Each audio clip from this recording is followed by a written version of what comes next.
So, hello. I'm here at the Pilot at 2400 Alliance Gateway Freeway, Fort Worth, Texas. Um, I've stopped here a couple times, but I really don't recommend stopping here. I've had an encounter with someone begging for money, and it made me feel uneasy. Um, I even had to report it to the authorities.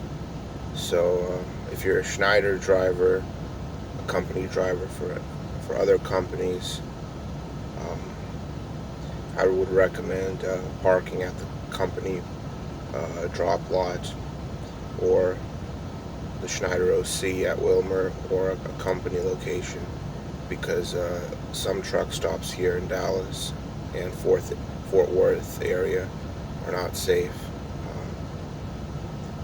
Luckily, I'm okay, but again, there are some truck stops that it'd be wise to stay away from, especially during the night. Thank you.